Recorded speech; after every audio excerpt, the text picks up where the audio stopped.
Vayan abriendo sus Biblias conmigo, hermanos, en segunda de Corintios, la segunda carta a los Corintios, hermanos, en el capítulo 7. Ahí vamos a dar lectura. Segunda carta a los Corintios, en el capítulo 7. Ahí damos lectura. Creo que no se pone de pie en otro momentito. Entonces leemos la palabra del Señor con toda reverencia. Sabemos que la palabra del Señor es la que nos instruye, nos enseña y nos da ese consejo inerrante. El verso 2, ¿lo tiene? 2 Corintios 7:2 dice: admitidnos, dice, a nadie hemos agraviado, a nadie hemos corrompido, a nadie hemos engañado. No lo digo para condenaros, pues ya he dicho antes que estáis en vuestro corazón para morir y para vivir juntamente. Mucha franqueza tengo con vosotros, mucho me glorío en respecto de vosotros. Lleno estoy de consolación, sobreabundo de gozo en todas nuestras tribulaciones, porque de cierto cuando vinimos a Macedonia, ningún reposo tuvo nuestro cuerpo, sino que en todo fuimos atribulados, de fuera conflictos, de dentro temores. Pero Dios, que consuela a los humildes, nos consoló con la venida de Tito. Y no solo con su venida, sino también con la consolación con que él había sido consolado en cuanto a vosotros, haciéndonos saber vuestro gran afecto, vuestro llanto, vuestra solicitud por mí, de manera que me regocijé aún más, porque aunque os contristé con la carta, no me pesa, aunque entonces lo lamenté, porque veo que aquella carta, aunque por algún tiempo os contristó, ahora me gozo, no porque hayáis sido contristados, sino porque fuisteis contristados para arrepentimiento, porque habéis sido contristados según Dios, para que ninguna pérdida padecieseis por vuestra parte, porque la tristeza que es según Dios produce arrepentimiento para salvación, de que no hay que arrepentirse, pero la tristeza del mundo produce muerte. Porque aquí esto mismo, de que hayáis sido contristados según Dios, que solicitud produjo en vosotros, que defensa de indignación, que temor, que ardiente afecto, que celo, que vindicación, en todo os habéis mostrado limpios en el asunto. Así que aunque os escribí, no fue por causa del que cometió el agravio, ni por causa del que lo padeció, sino porque se os hiciese manifiesta vuestra solicitud que tenemos por vosotros delante de Dios. Por esto hemos sido consolados en vuestra consolación, pero mucho más nos gozamos por el gozo de Tito, que haya sido confortado su espíritu por todos vosotros. Pues si de algo me he gloriado, con el respecto de vosotros, no he sido avergonzado, sino que así como en todo os hemos hablado con verdad, también vuestro gloriarnos con Tito resultó verdad. Y su cariño para con vosotros es aún más abundante cuando se acuerda de la obediencia de todos vosotros, de cómo lo recibisteis con temor y temblor. Me gozo de que en todo tengo confianza en vosotros. Pueden sentarse, hermanos. Vamos a meditar la palabra del Señor. En esta hora, siguiendo nuestra serie a nuestro Dios de toda consolación, el tema de hoy es consuelo en tiempos de temor. En tiempo de temor. Consuelo en tiempos de temor. Bueno, vamos a estar definiendo qué es temor.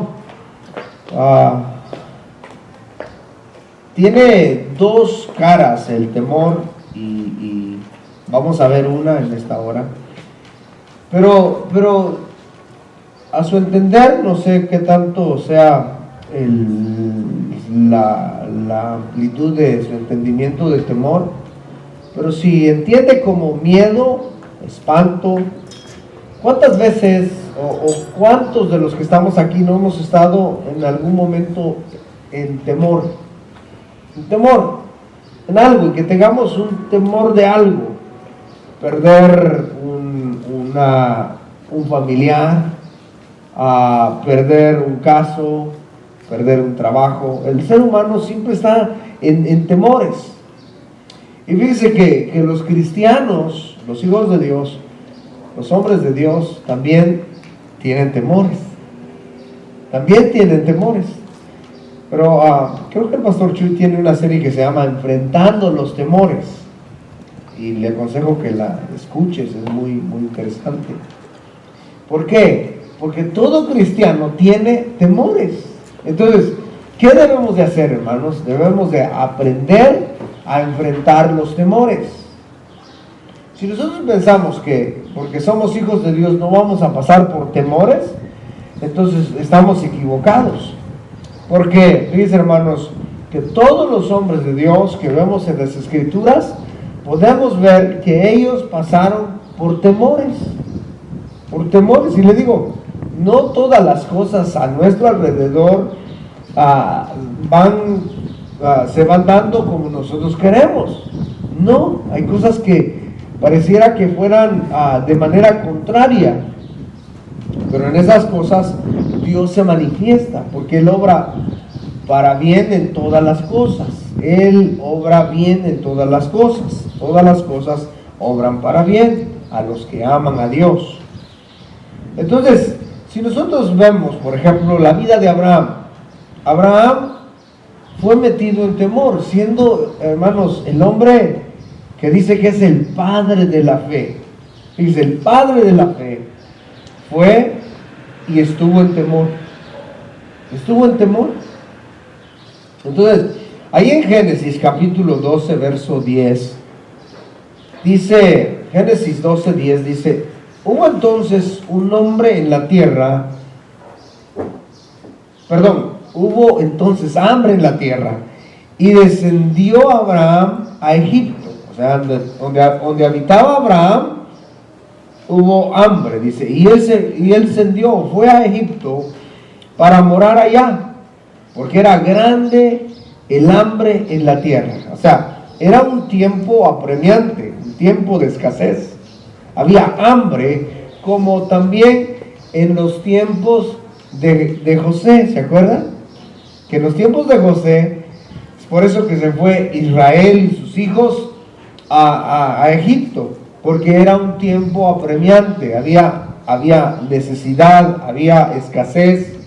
Entonces aquí vemos también de que antes de eso, de que Israel se fuera a Egipto, también el padre, o sea, el abuelo de Israel, fue a Egipto igual, en las mismas circunstancias, porque era lo mismo que estaba pasando, y dice que había hambre y había una gran necesidad. Entonces, no dice qué tanta prosperidad o qué tanta abundancia había en Egipto, pero me imagino que había más de donde él estaba. Entonces, dice que fue a Egipto para morar allá, dice, porque era grande el hambre en la tierra. Y aconteció que cuando estaba para entrar en Egipto, dijo a Sarai su mujer: he aquí, ahora conozco que eres mujer de hermoso aspecto, y cuando te vean los egipcios dirán: su mujer es, y me matarán a mí, y a ti te reservarán la vida.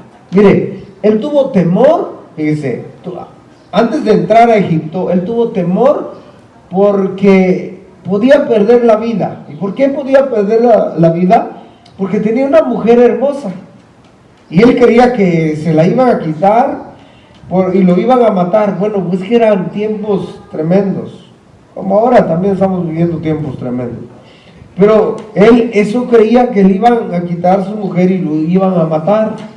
Aún, fíjense hermanos, aún que sabía muy bien Abraham que Dios estaba con él, pero él tenía ese temor. Entonces fíjense, el padre de la fe estuvo en temor, y podemos ver más lecciones de él.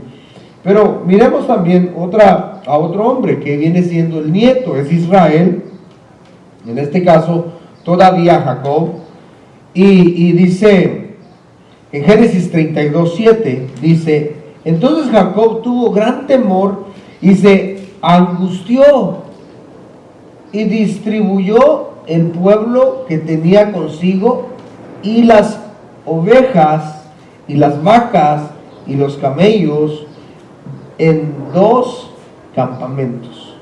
Bueno, ¿por qué tuvo temor? Acuérdense que Jacob le había robado la primogenitura a su hermano Esaú. Entonces, él pensando todavía porque Esaú juró matarlo. Él vivió lejos de su hermano y ya venía ahora con una riqueza, con familia. Y cuando dice que venía, le avisaron a él que enfrente de él venía a su encuentro su hermano Esaú. Y no venía solo, sino que venían 400 hombres con él. Entonces él tuvo temor de perder la vida, temor de perder su familia, temor de perder sus propiedades. Entonces fíjese, este hombre también, fíjese que tuvo temor. Y Jacobo también conocía a Dios. Su camino, cuando iba para ese lugar donde fue, fíjese que se encontró con Dios. Ahí es donde dice que vio al ángel y vio donde una escalera donde subían y bajaban los ángeles. Ahí entonces conocía a Dios, pero nos damos cuenta que él también estuvo en temor. Entonces todos de manera individual hemos estado en algún momento de nuestra vida hemos estado en temor. Mire, el profeta que se le conoce como el profeta de fuego, y es Elías, ahí en Primera de Reyes, capítulo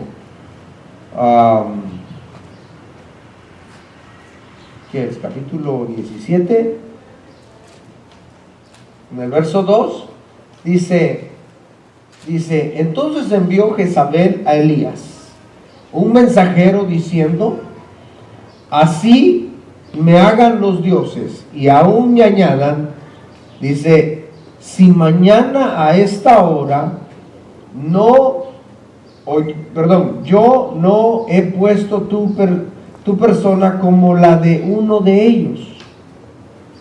Viendo pues el peligro, se levantó y se fue para salvar su vida, y vino a Beerseba, que está en Judá, y dejó ahí a su criado. Y él se fue por el desierto un día de camino, y vino y se sentó debajo de un enebro, y deseando morirse, dijo: basta ya, oh Jehová, quítame la vida, pues no soy yo mejor que mis padres. Fíjense, hermanos, que acuérdense que la semana pasada leíamos algo al respecto y leíamos de que el Señor, bueno, Él predice la sequía. Y después de que Él predice la sequía, el Señor le dice a Elías, vete al arroyo de Querit, ahí yo te voy a cuidar. Y se va a Querit y y pues se acaba la comida, pero él seguía comiendo porque los cuervos lo alimentaban y bebía del arroyo. Después de ahí se va, lo manda a la casa de la viuda y ahí no faltó el aceite y la harina. Y después de ahí viene el Señor y le dice a Elías que se presentara acá y va y le dice, ¿sabes qué? Vete a tu casa porque va a llover. Habían pasado 3 años y medio. Entonces, él viene y se sube a la montaña más alta y empieza a orar. Se postra y empieza a orar. Ora 1 vez, 2 veces, 3 veces, 4 veces. Y mandaba a su criado y para que mirara a lo lejos, ¿qué está pasando? Vienen nubes, ¿qué pasa? O algo, una señal. Y no miraba nada. Dice que ya a la 7ª vez, dice que mira al criado, y le dice, oh, veo una nube, pero se parece como una mano. Y entonces es cuando les dice que les manda avisar a Elías, no, pues ahí está la lluvia. Y entonces él viene y se presenta y va y hace una matazón con los profetas de Baal y hace ora al Señor y desciende fuego del cielo y es después ahí este relato donde dice que Jezabel, la mujer de Acab, la perversa mujer, le dice, diciendo así, me hagan los dioses, aún me añadan, si mañana a estas horas yo no he puesto tu persona como la de uno de ellos. O sea, como la de uno de ellos, ¿cómo fue? La de los profetas de Baal. Recuerden que los mató. O sea, en pocas palabras le estaba diciendo Jezabel a Elías, te voy a matar de aquí a mañana. Te voy a matar. Entonces, fíjense, si alguno de ustedes, alguno de nosotros de los que estamos acá, habrá sufrido una amenaza de muerte así, en serio. ¿Alguien te ha sufrido alguna amenaza de muerte en serio? Que sea en serio. ¿No? ¿Verdad que no? Pero, ¿veis, hermanos? Aquí nosotros, ya pensando, analizando el relato que estamos viendo, que este era un profeta de Dios, y era un profeta poderoso, un profeta que hermanos, que dice, oraba a él y caía fuego del cielo, resucitó al hijo de la viuda, y la harina el aceite nunca se acabó en casa de la viuda. O sea, ahí se estaba mostrando el poder de Dios por medio de la vida de este profeta. Pero fíjense, hasta este profeta, que se le conoce como el profeta de fuego, dice que vemos que hasta él tuvo temor, tuvo miedo, ¿sí? Dice, viendo pues el peligro, se levantó y se fue para salvar su vida. Mire, de una perversa mujer, él quería salvar su vida. Y dice el verso 4, dice, y él se fue por el desierto un día de camino, y vino y se sentó debajo de un enebro, y deseando morirse, mire, quería morirse. Y él decía, basta ya, oh Jehová, quítame la vida, pues no soy mejor que mis padres. Ya quiero morirme por la amenaza de esta mujer. Él sintió el temor. Pero el salmista en el Salmo 4, ya lo leímos hace como 2 semanas, el Salmo 4 dice: cuando estaba en angustia, tú me hiciste ensanchar. Cuando estaba en angustia, tú me hiciste ensanchar. Entonces, mire, el apóstol Pablo, aquí lo podemos ver, que él también dice que está en temor, tiene temores. Y eso es lo que vamos a estar viendo. Vamos a estar hablando de los temores internos, de los temores esos que nosotros tenemos dentro de nosotros, porque eso es lo que le sucedió a Elías, por ejemplo, a Abraham, a Jacob, a Pablo también. Entonces vemos que son temores que, bueno, en el caso de Pablo, él sí estaba sufriendo persecución y todo eso. Pero por ejemplo, Abraham asumió que iba a ser así. Elías asumió que lo que dijo la mujer así iba a ser, pero no iba a ser así. Jacob pensó que su hermano ya venía en contra de él a matarlo, pero no era así, no era el plan de Dios. Entonces hay temores que nos atormentan. De hecho, ese verbo en el griego es phobos. Temor es phobos. Y es por ejemplo, quiere decir susto o miedo. O le digo, la Biblia habla de temor en 2 aspectos. El aspecto de temor, tenerle temor a Dios, un aspecto es de reverencia, de respeto, pero el otro aspecto es de tener miedo y tener espanto, susto. Ve que la palabra fobia, no sé si ustedes la han escuchado en español, fobia, de ahí viene esa palabra, de phobos. Y fobia es sentimiento de odio, rechazo en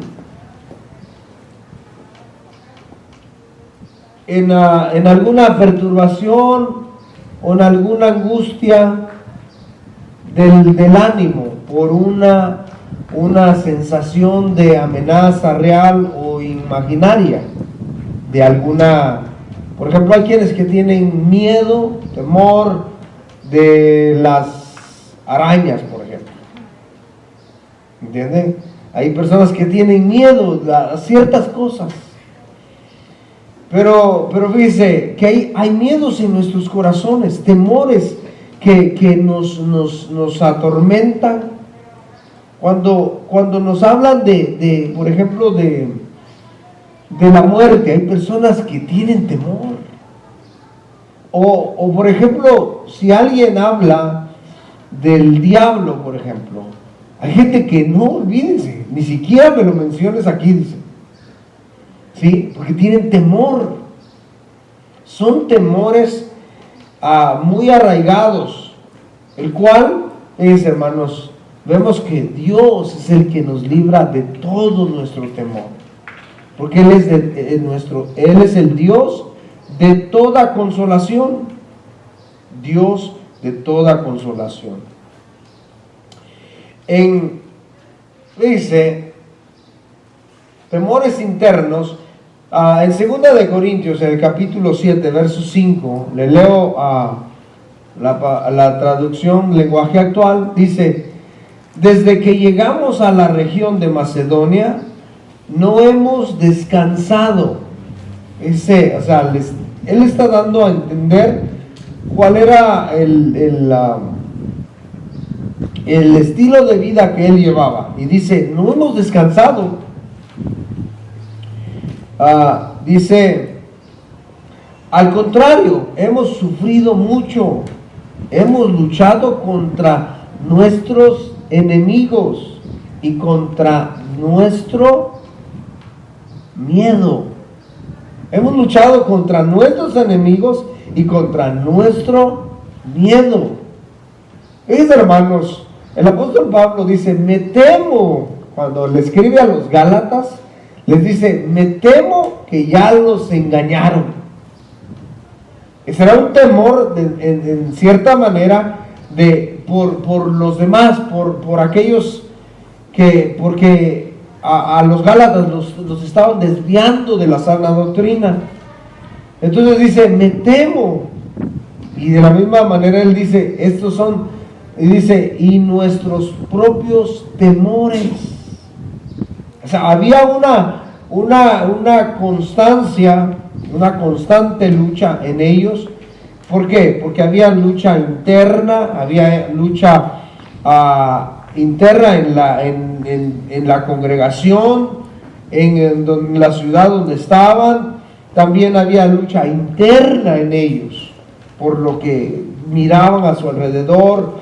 Ellos, por ejemplo, a los Gálatas, que pongo ese ejemplo, él predicó a Cristo crucificado, pero ellos se fueron tras otras doctrinas. Y eso es lo que al apóstol Pablo le daba temor, le daba dolor en su corazón. En la versión Palabra de Dios para Todos, ese mismo verso dice, desde que llegamos a Macedonia no hemos tenido descanso, sino todo lo contrario, hemos tenido muchas dificultades. Mire, hemos tenido muchas dificultades. Entonces los temores no vienen solamente así, sino por algo. Hay una causa. Entonces, en este caso dice que ellos tenían muchas dificultades. Nos preocupan nuestros enemigos, dice, nos preocupan nuestros enemigos. No porque el apóstol Pablo era una persona que le caía mal a todos, o que estaba teniendo enemistades en todo lugar. No, él tenía enemigos de la cruz de Cristo. Si no recibían el Evangelio, esos eran enemigos de Pablo, no en el sentido de que él los odiaba, sino que ellos lo miraban a él como el enemigo. Entonces, por eso a eso se refiere él. Dice, entonces nos preocupa nuestros enemigos y nuestros propios temores. Nuestros propios temores. Entonces, mire, como Abraham, como Jacob, como Elías, como David y como Pablo, y seguiría la lista de hombres de Dios, dice que tuvieron temores. Así nosotros también, cada uno de nosotros, creo que hemos pasado por esas situaciones. Temores. Fíjense, si a veces tenemos temores de perder un trabajo, porque nos ponemos a pensar y decimos, híjole, ¿cómo voy a pagar la renta? Híjole, no tengo para esto, no tengo para darle a mis hijos. Nos empezamos a preocupar y empieza un temor en nosotros. Por eso le digo, de una u otra manera hay temores en nuestra vida. El apóstol aquí en este verso dice que, sino que en todo fuimos atribulados. Esa es la razón por el cual ellos tenían temores. Y este atribulados, este verbo, hermanos, me llama la atención porque quiere decir amontonar.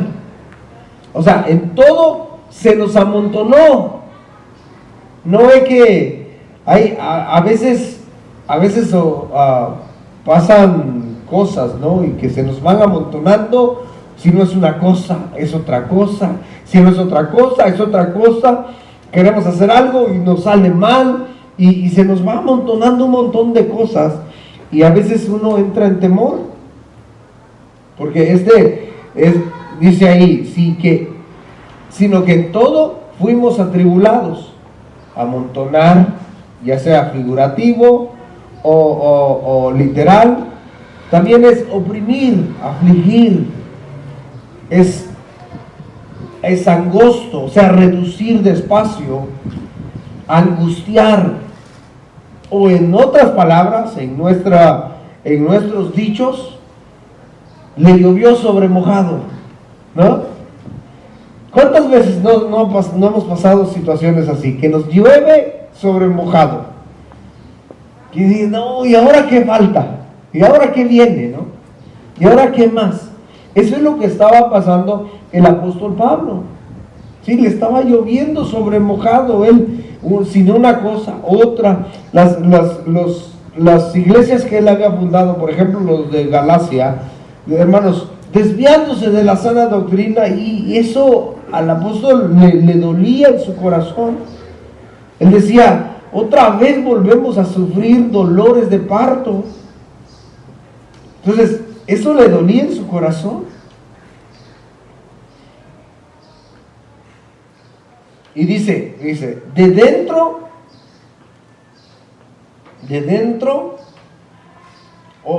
de fuera, conflictos.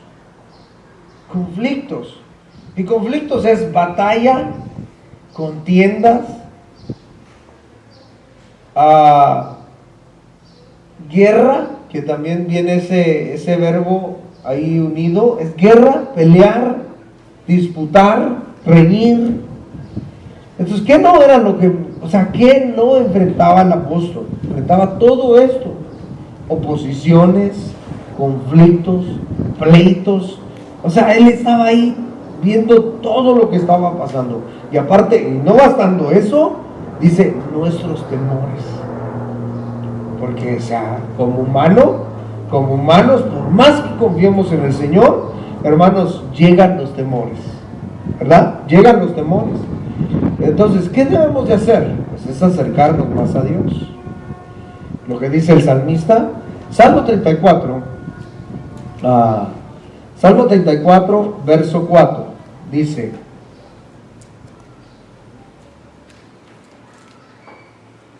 Salmo 34, verso 4. Cuando pasa esto, y eso es lo que debemos de hacer, cuando estemos en temores, estemos así como el apóstol Pablo, bueno, no hasta ese nivel, pero con temores. El apóstol Pablo vivió con temores, pero eso no lo detuvo, sino que se despojó, y cuando miraba resultado, llenaba su corazón de gozo. Pero el Salmo dice, el verso 4 del capítulo 34 dice: busqué a Jehová y él me oyó, y me libró de algunos temores. ¿Verdad? Me libró de todos mis temores. De todos mis temores. No hay algunos, sino que de todos mis temores. Entonces, mire, el Señor tiene el poder para librarnos de todos nuestros temores. Ahí en Primera de Reyes usted puede ver cómo el Señor trató con Elías. Ahí donde leímos en Génesis, puede ver cómo el Señor trató con Abraham. También en Génesis puede ver cómo el Señor trató con Jacob. ¿Sí? Podemos ver también cómo el Señor trató con David. Podemos ver también cómo el Señor trató o sostuvo al apóstol Pablo. Y es por eso aquí el salmista está escribiendo esto. Dice: busqué a Jehová y él me oyó y me libró de todos mis temores. Mire, él nos puede librar de todos nuestros temores. Los que miran a él fueron alumbrados. Oiga, los que miran a él fueron alumbrados, y sus rostros no fueron avergonzados.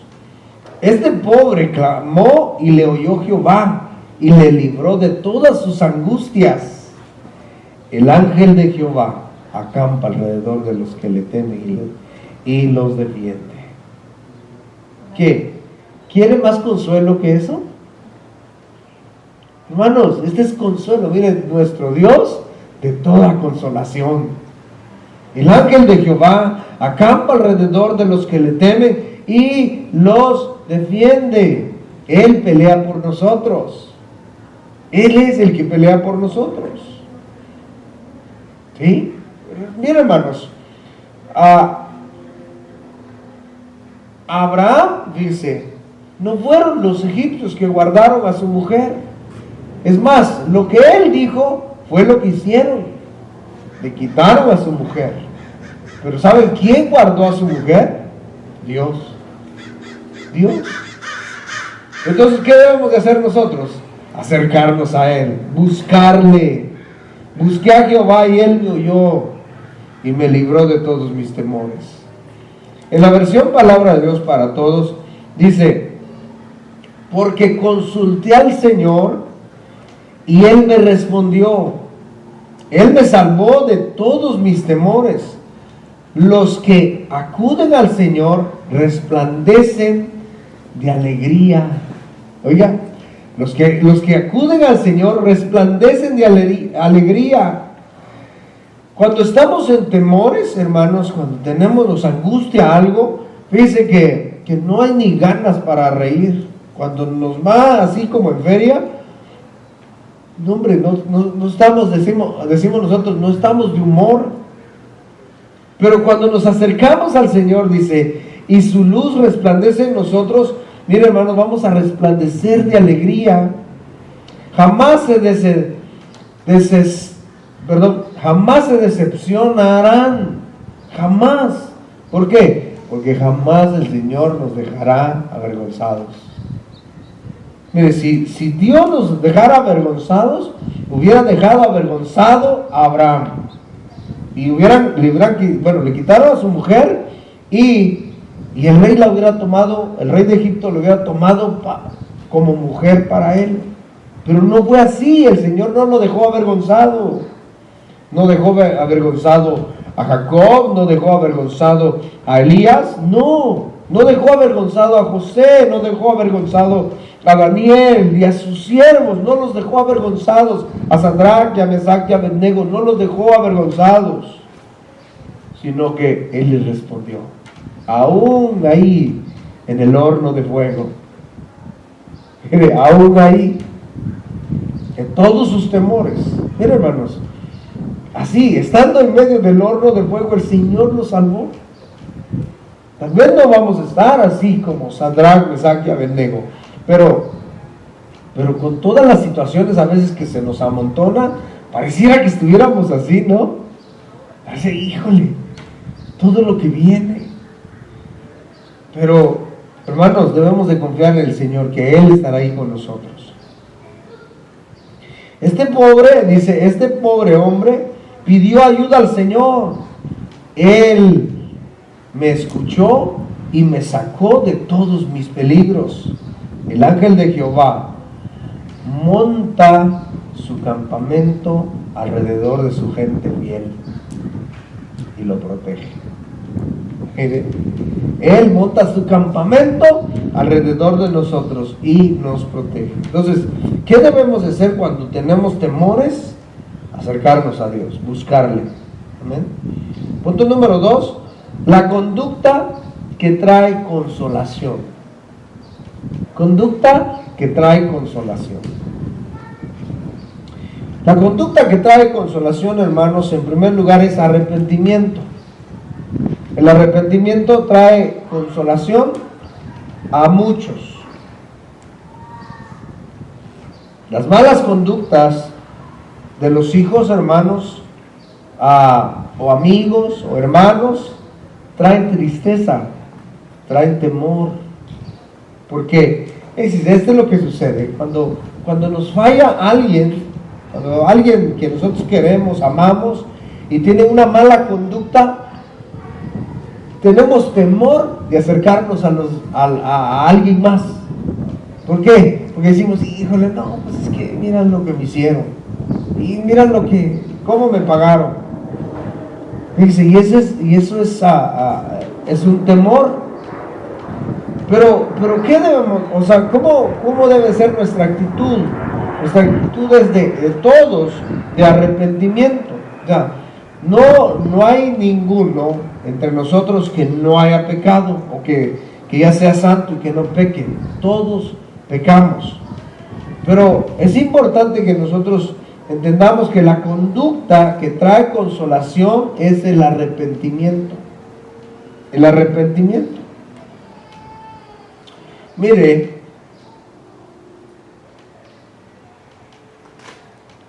en capítulo 7 de segunda carta a los Corintios, en el verso 4 dice el apóstol Pablo, dice: mucha franqueza tengo con vosotros. Mucha franqueza tengo con vosotros. Mucho me glorío con respecto de vosotros. Lleno estoy de consolación. Mucho me glorío de vosotros. Lleno estoy de consolación. Bueno, ¿por qué estaba el apóstol Pablo lleno de consolación? Lea el contexto de esta carta. Si usted lee el contexto de la carta, usted se va a dar cuenta que el apóstol Pablo le escribe a estos hermanos, a la iglesia de Corinto, porque se estaban desviando, estaban haciendo las cosas mal, y es por eso todo lo que leímos, ve que le dice, me empezó a haberles escrito la carta, pero en realidad, en el momento me pesó, pero ahorita ya no me pesa. ¿Sí lo entendieron? En el momento que se las mandé, me pesó, pero ahorita ya no me pesa, ahora me da alegría. Qué bueno que se las mandé, qué bueno que les escribí, porque siempre el propósito de la palabra del Señor, hermanos, es para corregir errores, para corregir pecados. Y entonces, por eso escribió el apóstol Pablo esta carta, para que ellos entraran en razón y corrigieran las situaciones. Entonces, dice, ¿qué fue lo que sucedió? Lo que sucedió es esto. La buena noticia es que ellos corrigieron. Ellos corrigieron. Entonces, al ellos corregir, hermanos, su conducta trajo consolación al apóstol Pablo. Dice, trajo consolación. Créanme, hermanos, que si nosotros nos conducimos así bien en el camino del Señor, estando siempre en la sana doctrina, por ejemplo, si vienen nuestros pastores y ven que nos conducimos en esa consolación y nos conducimos de tal manera en reverencia al Señor, créanme que les va a traer a ellos consolación y se van a sentir alegres. ¿Por qué? Porque dicen, no, pues estos aman al Señor. Y era lo mismo que sentía el apóstol Pablo cuando vio la actitud de esta gente. Miren, hermanos, el problema, bueno, sí hay problema en pecar, pero hay mucho más problema quedarse en el pecado. O sea, el problema no está en equivocarse. Por ejemplo, cuando tenemos una actitud equivocada hacia cierta situación, ese no es el problema es no rectificar cuando nos damos cuenta de que la regamos. ¿Sí? Cuando nosotros, esta iglesia, mire, por ejemplo, Pablo le escribió, y ustedes están haciendo esto, ustedes están haciendo mal esto. ¿Se acuerdan que en la primera carta les enseña que, bueno, les lo reprende porque había una persona entre ellos que estaba viviendo una vida de pecado y ellos no hacían nada? Pero ellos empezaron a rectificar, a corregir, y esta actitud le trajo consolación al apóstol Pablo. Entonces, nuestra conducta de consuelo, o nuestra conducta trae consuelo a los que nos aman. ¿Sí? Nuestra conducta trae consuelo a los que nos aman. Mucha franqueza tengo, dice el apóstol, con vosotros. Mucho me glorío con respecto a vosotros. O sea, mis hermanos, cuando alguien de nosotros se comporta de una manera correcta, bien, mire, uno quisiera estar hablando siempre de esa persona. No, hombre, esta persona es lo máximo. Esta persona, olvídate. No, con esa persona yo cuento, con esa persona, no, hombre, fíjate, es gente de palabra, es gente de ley. Y dice, esas personas traen consolación. Eso es lo que le dice el apóstol. Aquí dice, mucha franqueza tengo con vosotros, mucho me glorío con respecto a vosotros. En el verso 6 dice, hay un consuelo que es directo, hay un consuelo directo. Mire, el verso 6 dice, pero Dios que consuela a los humildes. Dios que consuela a los humildes. Entonces, mis hermanos, Dios es el que consuela a los humildes.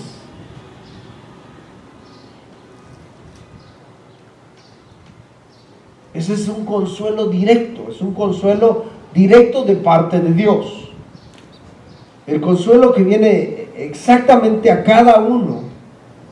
Pero también Dios consuela por medio de cada uno de nosotros, a los demás.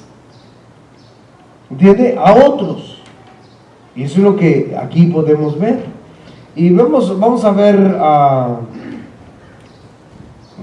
3, 4 ejemplos. Vaya conmigo a 2 de Timoteo. Igual al apóstol Pablo siendo consolado, por la conducta de alguien. Dice, en la segunda carta, en el primer capítulo, verso 3, dice el apóstol, dice, doy gracias a Dios, al cual sirvo desde mis mayores con limpia conciencia, de que sin cesar me acuerdo de ti en mis oraciones, noche y día. Mire, está extraordinario este relato acá. El apóstol Pablo le escribe a Timoteo y les dice, siempre oro por ti, me acuerdo de ti, noche y día, estás en mi corazón. Dice que Pablo miraba a Timoteo como a un hijo. Era un hijo espiritual, pero lo miraba así, como un hijo, algo muy cercano. De hecho, cuando él escribe a una de las iglesias, le dice, mire, no tengo a nadie más que sea igual como yo. Y ese era Timoteo. Y por eso dice lo que le dice, doy gracias a Dios, al cual sirvo desde mis mayores con limpia conciencia, de que sin cesar me acuerdo de ti en mis oraciones, noche y día, deseando verte, al acordarme de tus lágrimas, para llenarme de gozo, trayendo a la memoria la fe no fingida que hay en ti, la cual habitó primero en tu abuela Loida y en tu madre Eunice, y estoy seguro que en ti también. Mis hermanos, ¿cómo fue de generación en generación el consuelo? Fue de la abuela a la madre, al hijo y al apóstol Pablo. Entonces, aquí vemos la conducta de Timoteo, que traía un gran consuelo a la vida del apóstol Pablo. Pablo siendo consolado por esa conducta. Hermanos, cuando nosotros amamos al Señor y vemos a personas que se conducen de tal manera, especialmente como en este caso a jóvenes, híjole, hermanos, llena el corazón de gozo, de alegría. Pero eso no deja afuera a los adultos. Nosotros los adultos también, cuando estamos conduciéndonos como Dios quiere, como Dios manda, hermanos, llena nuestro corazón de gozo. Cuando correspondemos al llamado, cuando correspondemos al servicio, hermanos, llena el corazón de gozo, consuela a los demás, consuela a los que están a su lado. Aquí el apóstol Pablo siendo consolado con la vida de Timoteo. También otro pasaje en Juan, tercera carta, desde el verso 1, tercera carta, el verso 1, dice, el anciano Agayo, el amado a quien amo en verdad. Amado, yo deseo que tú seas prosperado en todas las cosas y que tengas salud, así como prospera tu alma.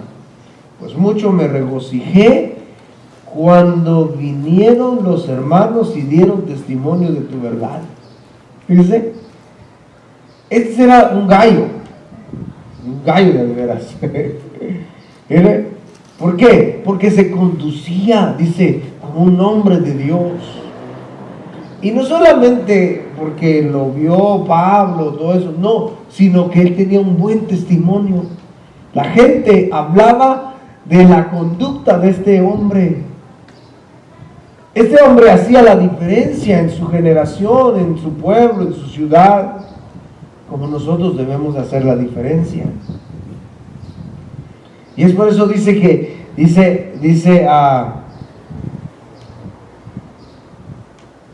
pues mucho me regocijé cuando vinieron los hermanos y dieron testimonio de tu verdad, de cómo andas en la verdad. No tengo yo mayor gozo que el oír que mis hijos andan en la verdad. El oír que mis hijos andan en la verdad. Fíjense, hermanos, cuando nosotros como padres vemos a nuestros hijos conducirse bien, cuando nosotros vemos a nuestros hijos que son gente de bien, ¿qué es lo que hace? ¿Qué es lo que produce en nuestro corazón? Consuelo, ¿verdad? Consuelo. Pero si nosotros vemos a nuestros hijos conducirse mal, ¿qué es lo que hace? ¿O qué produce en nuestro corazón? Tristeza, dolor, ¿verdad? Dolor. Y me dice, ¿cómo debemos de ser nosotros? ¿De qué grupo debemos de ser nosotros? ¿De los que causan dolor o los que traen consuelo? Consuelo. Amén, consuelo. Entonces, ¿cómo debe de ser nuestra actitud? Así como la de Timoteo, así como la del gallo. Así como la de Timoteo, así como la de gallo. Así, hermanos, fielmente, dice, te conduces cuando prestas algún servicio. Mire, fielmente te conduces cuando prestas algún servicio a los hermanos. Fielmente. Mire, en estos tiempos es muy difícil encontrar personas fieles. Pero lo hay. Porque el Señor sigue transformando los corazones. Entonces, aquí lo que estamos viendo es de que nosotros seamos esas personas que consuelen con nuestra actitud, con nuestra manera de ser, nuestra manera de caminar, nuestra manera de conducirnos, nuestra manera de amar a Dios, nuestra manera de servir a los demás. Fielmente te conduces cuando ayudas a los hermanos, especialmente a los desconocidos, los cuales han dado ante la iglesia testimonio de tu amor, y harás bien en encaminarlos como es digno de su siervo a Dios, para que continúen su viaje. Mire, la gente hablaba de este hermano. Verso 9 dice, yo he escrito a la iglesia, pero Diótrefes, al cual le gusta tener el primer lugar entre ellos, no nos recibe. Mire, aquí había un hijo de esos que causaba dolor. Estaba Gallo y estaba el famoso Diótrefes.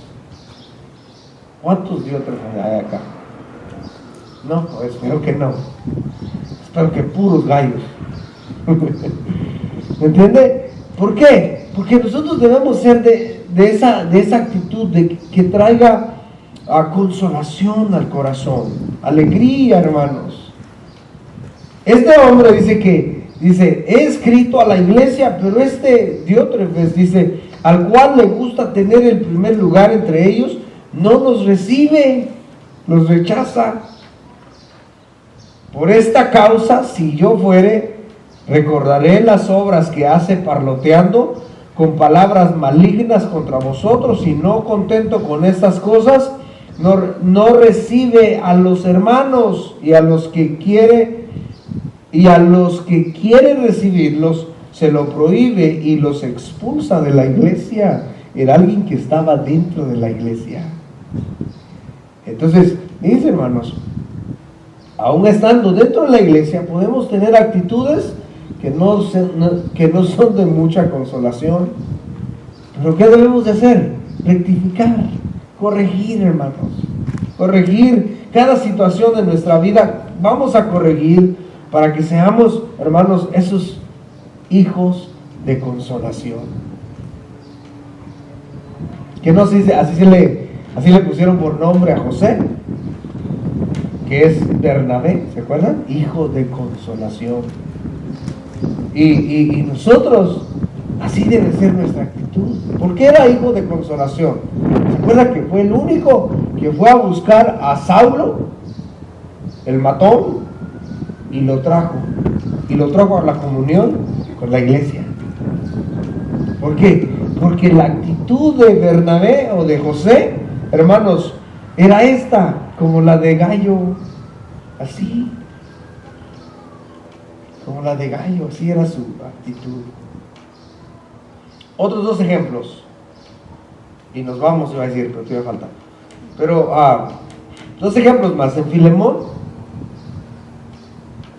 vamos a dar lectura en el capítulo 1, verso 4.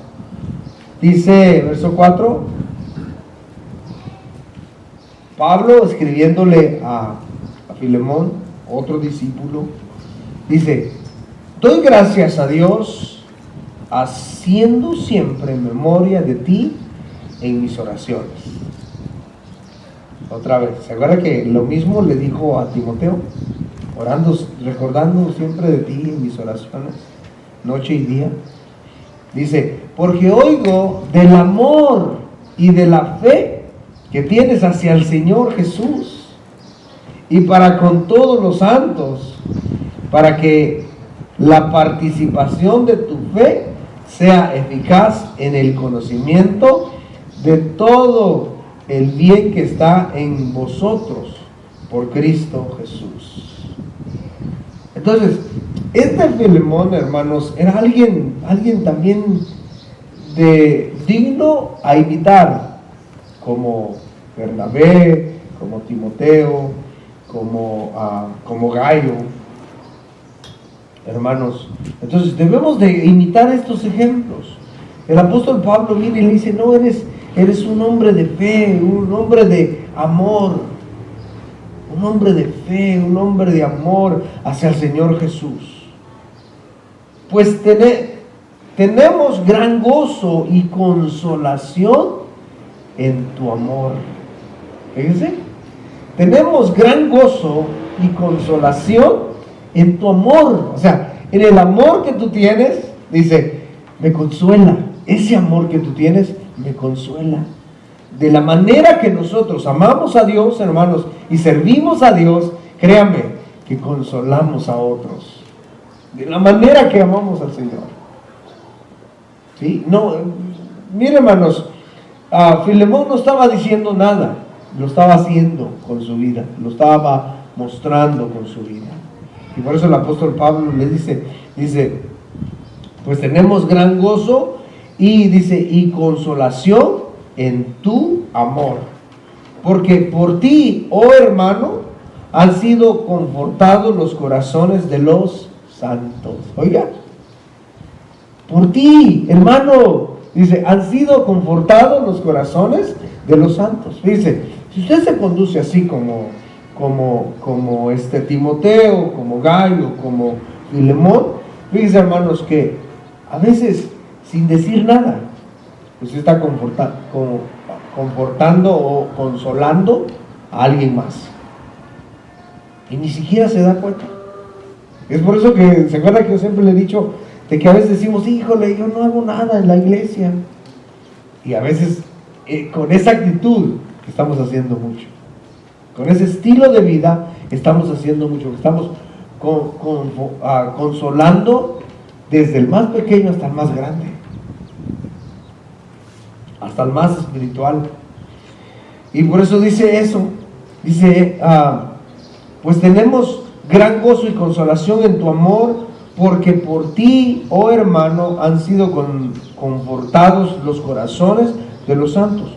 Por lo cual, aunque tengo mucha libertad en Cristo para mandarte lo que conviene, o sea, Pablo dice aquí, lo que pasa es que le dice, o sea, toda su vida ejemplar que tiene Filemón, pero le quería decir algo, le quería mencionar algo en su carta. Y él dice, yo tengo toda la autoridad de decirte, porque era un discípulo de Pablo, o sea, Pablo era el padre espiritual. Y dice, yo tengo toda la autoridad de decírtelo. Es lo que son las palabras que él está diciendo acá. Dice, por lo cual, dice, aunque tengo mucha libertad en Cristo para mandarte lo que conviene, dice, más bien te ruego por amor. Y dice, hasta el mismo apóstol Pablo, aún él teniendo la autoridad, dice, no le ordenó, sino por el respeto que le tenía a Filemón, de la manera que él se conducía. Dice, ¿cómo le habla? Le dice, mira, dice, te ruego por amor, te ruego por amor. Y era esto, dice, siendo como soy, dice, Pablo ya anciano, y ahora además prisionero de Cristo. Él estaba en la cárcel. Te ruego por mi hijo Onésimo. ¿Quién era Onésimo? Pues era una persona que, pues aparentemente, los estudiosos dicen que era una persona que no era convertida, era una persona que no tenía a Dios, y que era un esclavo de Filemón. Y huyó, y dicen que algunos dicen que le robó a Filemón. Pero fíjense, hermanos, estando él allá en Roma, él se convierte a Cristo, él se convierte. Entonces ahora ya era un hombre nuevo, así como usted y yo. Ya somos nuevas criaturas, que las cosas viejas pasaron, ahora son hechas nuevas. Y dice, te ruego por mi hijo Onésimo. Dice, a quien engendré en mis prisiones, el cual en otro tiempo te fue inútil, pero ahora a ti y a mí nos es útil. ¿Por qué? Porque ahora este Onésimo traía consolación a la vida de los cristianos. Por eso era útil. Entonces, mire, esos son los ejemplos a seguir. Si nosotros queremos ser personas que traigamos, que por medio de nuestra vida traiga consolación a los demás, conduzcámonos de esta manera. Y si no, y si hemos actuado mal, hemos hecho mal, corrijamos nuestra manera de ser y empecemos a crecer. Punto número 3, resultado de la consolación. ¿Cuál es el resultado de la consolación?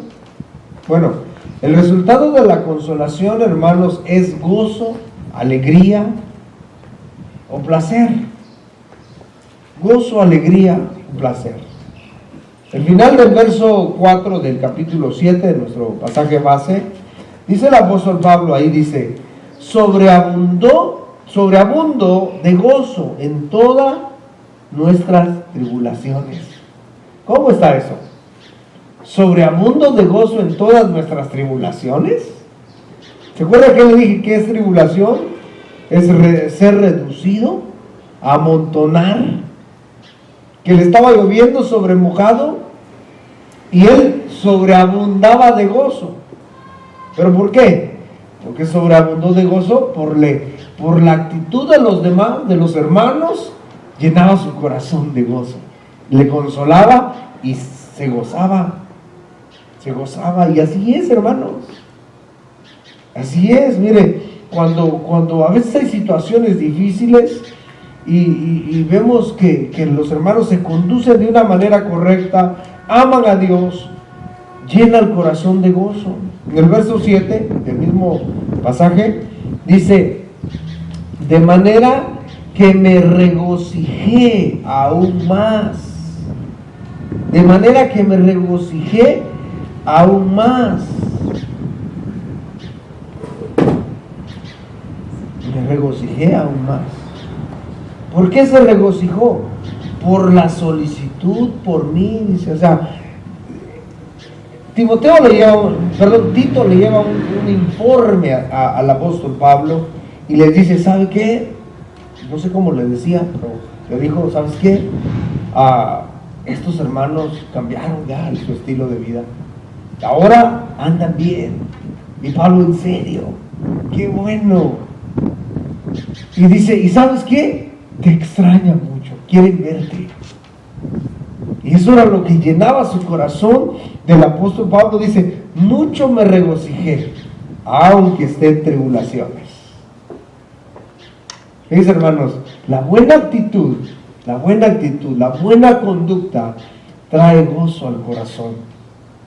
Trae gozo al corazón. Aunque un padre, una madre esté postrada en una cama con una enfermedad, pero si mira a sus hijos conduciéndose bien, aún estando en la cama, tiene gozo por la conducta de sus hijos.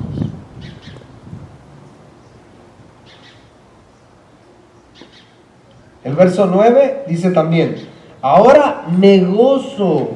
Mire, ahora me gozo, no porque hayáis sido contristados, sino porque fuisteis contristados para arrepentimiento.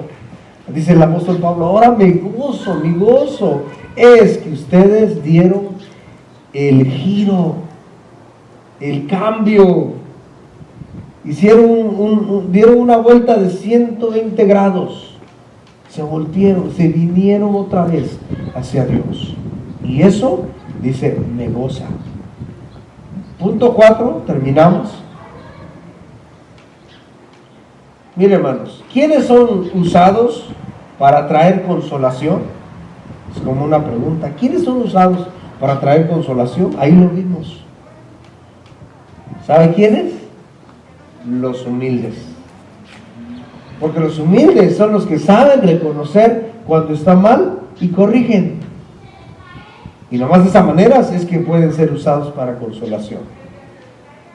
El salmista dice, Salmo 138, en el verso 6, dice: porque Jehová es excelso y atiende al humilde, mas al altivo lo mira de lejos. Porque Jehová es excelso y atiende al humilde. Entonces, podemos ver, hermanos, de que ellos, esta iglesia, fueron humildes a reconocer dónde estaba mal, rectificaron, se arrepintieron y así con toda solicitud se regresaron a la buena doctrina, a la sana doctrina, y reconocieron a Pablo otra vez como el siervo de Dios. El Señor los recibió y fueron de mucha consolación para él. Y si nosotros queremos ser, hermanos, de consolación a los demás, tenemos que ser humildes para reconocer dónde estamos equivocados y que necesitamos rectificar. Mas Jehová es excelso y atiende al humilde, mas al altivo, al orgulloso, lo mira de lejos. Humilde también es abatido, pero humilde también, fíjense, humilde también es despreciable. Bien, hermanos, cuando nosotros tenemos el Espíritu Santo en nuestro corazón y hacemos algo incorrecto, ¿verdad que nos sentimos los más despreciables? ¿Sí o no? ¿Sí? Nos sentimos los más despreciables. ¿Por qué? Porque ofendimos a Dios, porque ofendemos a nuestros hermanos. Bueno, entonces cuando estemos en esa situación, ¿qué debemos de hacer? Arrepentirnos, cambiar la dirección Y créanme, hermanos, cuando venimos así con un corazón humilde y sabiendo que, híjole, la regué, el Señor que es santo no merece esto, yo le ofendí, yo le fallé, cuando Él es fiel. Por eso el apóstol Pablo, cuando le escribe a Timoteo, dice: si ustedes son infieles, Él permanece fiel. Entonces, hermanos, queremos ser de bendición para los demás, queremos ser de consolación, pues conduzcamos como Timoteo, como Filemón, como Gallo, como... ¿cuál era el otro? Pero consuelo, hermanos, hay de Dios en tiempo de temor. Amén. Vamos a orar. Señor, te damos gracias por tu palabra preciosa. Gracias, Señor, porque eres tan bueno para con nosotros, tan maravilloso, tan excelente, Señor. Y sabemos que eres nuestro Dios de consolación. Señor, y podemos estar seguros de que siempre tienes el cuidado de nosotros. Siempre, siempre. Siempre, Señor, siempre estás ahí. Y es por eso, Señor, que te bendecimos, te exaltamos, te glorificamos, Señor, de tal manera que queremos decirte que te amamos. Porque no nos has dejado ahí, Señor. Al contrario, siempre nos consuelas, Señor. Cuando venimos a ti con un corazón arrepentido, dolido, Señor, tú siempre nos recibes. Y cada día, Señor, queremos rectificar por las cosas que hacemos. Perdónanos, Señor. Perdónanos. Perdónanos. ¿Por qué no se pone de pie en esta hora? Y levante sus manos conmigo y dígale al Señor: Señor, perdóname. Tal vez mi conducta, Señor, no ha sido de consolación para nuestros hermanos, para mis hermanos. Tal vez en algunos casos, tal vez ha sido de tropiezo, Señor, perdóname. No quiero que sea mi vida así, Señor. Ayúdame, Señor amado, que tu Espíritu Santo, Señor, redarguya mi corazón en ese tiempo cuando estoy mal, cuando estoy faltando, cuando estoy equivocado, cuando necesito rectificar. Señor, que sea humilde, Señor, que al ofenderte, que al ofender a mis hermanos, Señor, pueda sentirme así, como dice ese verbo, más miserable.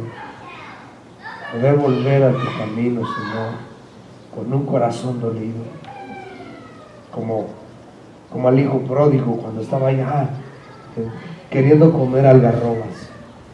Y él se dio cuenta, dice: no soy digno de ser llamado tu hijo.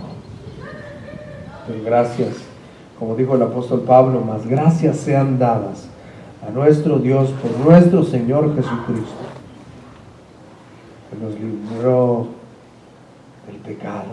Gracias. Señor, ayúdanos a conducirnos de tal manera, Señor, que seamos un consuelo, que tú, Señor, consueles a nuestros hermanos por medio de nuestras vidas. Gracias, gracias, Señor, por esta bendición. Amén.